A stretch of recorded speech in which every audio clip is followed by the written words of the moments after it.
What's up, everybody? Today we're going to be doing ourselves a fly motocross helmet. This one's a BMX. So let's get to it.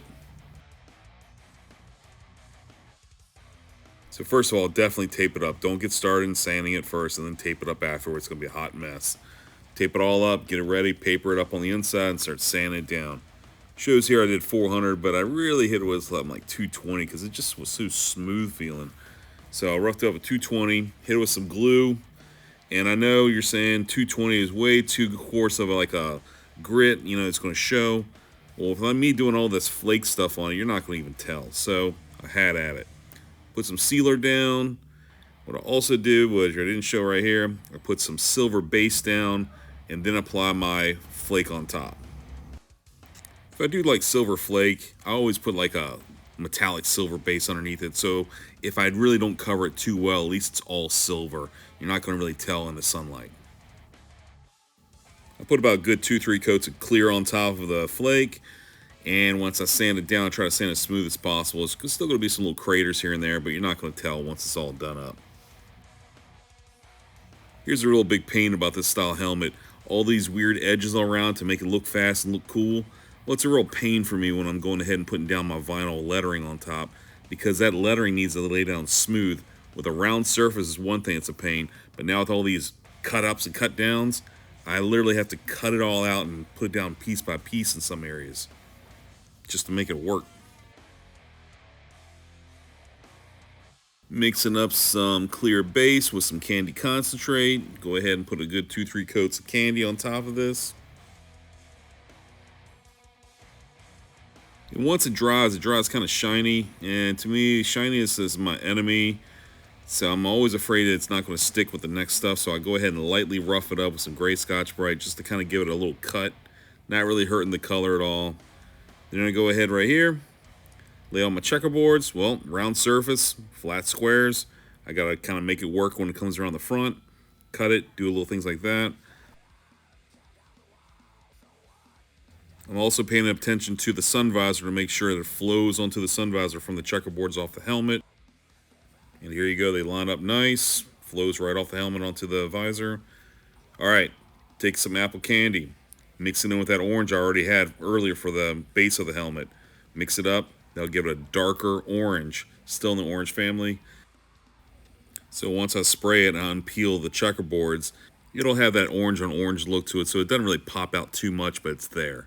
And I'm trying to match off his jersey right here, as you can see.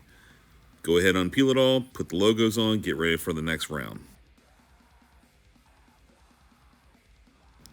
Little trick, taking some compound there, getting it all juiced up, and fling it onto the helmet to kind of give it the little splatter in the front. So I want to go ahead and spray the black. I have a little bit of color in the front of the nose area. Got my daughter, my assistant for the day, having her help out, teach her a few little things, how to spray a gun. She's kind of looking at me like, am I doing this right? She's really freaked out, but she's totally into it. She keeps looking at me like she doesn't know she's doing it right, but she did fine. I wouldn't have given it to her if I thought she could screw it up. She did good.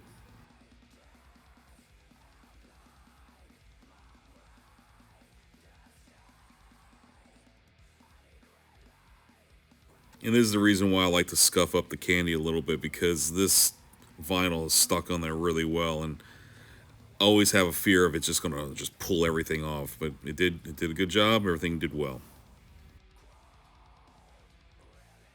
Taking a little prep cleano and kind of scrubbing off the old compound so you kind of see the color in the front.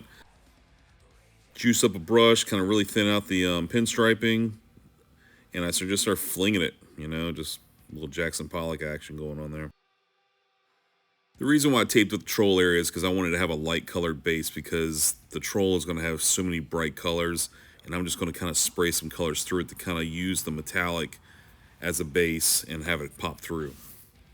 Also, sometimes I've had candy in the past seep through an airbrush job and just ruin it, so I like to make sure it's always taped off.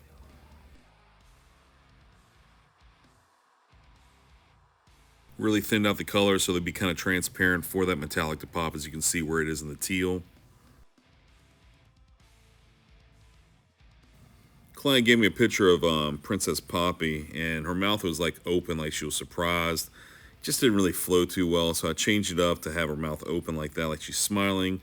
Looks kind of weird. Kind of just started working around things and kind of getting back to it when I felt like it. So I started doing all the details on her hair, started spraying around the lettering. I wanted silver outlines with black letters and a yellow pinstripe to kind of make it flow. Started doing it, wasn't really digging on it. It just looked, I don't know, it looked like a Cheetos lettering. I didn't care for it. And then same thing with the face. I hated it. So I went ahead and sanded it down and resprayed it and redrew the face out and started to attempt to do it again and just focus on the face. And it started working out pretty well.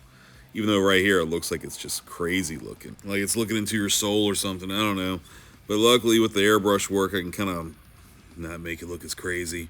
Start put some shadows around the eyes, kind of make the nose rounder, the cheeks better, and just start building it up. Shadow around the face, but now it looks like something from Silence of the Lambs. So going back to the other part, the other thing I didn't like, the lettering. Went ahead and sprayed it over with candy. That kind of blanketed it out a little bit, made it look a little bit better, and then I outlined it in yellow. Looks good. Here's my hot mess of a table, all the different colors. Yep, crazy. Here's all my reference drawings and imagery. Just kept working at it. There's some of the stuff I found off the web to find to use for reference to get the mouth right.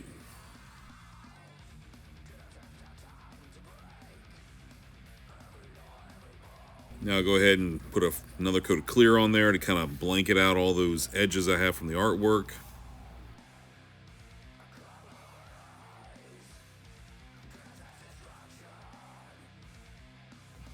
And it's a lot of edges too, like all around the lettering there is all brushwork. The graphic all around the front, the black and the splatter, that's another edge. So let it sit for another day, come back in, put some 500 grit on a foam back pad, and I lightly scuff it up. And I should have known better, and I cut through it in a heartbeat. All those little edges and all that just cuts right through. So I had to go ahead and touch up right there over above the eyebrow, around the eye. So I had to redo all that area. It's because of those angles. Those angles are just like high points, and you'll just sand right through it.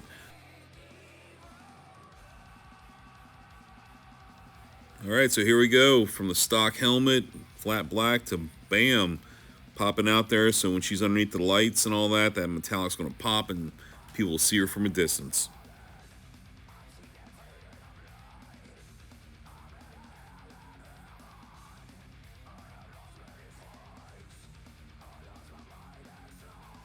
By me doing a yellow pinstripe and then doing the black shadow behind it, kind of helps the name pop out against all this other chaos around the helmet. Same thing with like her name on the front. It's got black all around with a yellow pinstripe. Yeah, the troll turned out pretty nice. Put a little pinstriping around it. Kind of helps pop it out a little bit more. Also, a little touch is just a little highlight in the eyes. Kind of makes it pop more. Well, there you go. Another one done. Tell me what y'all thought. Yep, like, subscribe. Give me some comments. Tell me what you thought. Everyone have a good day. Bye.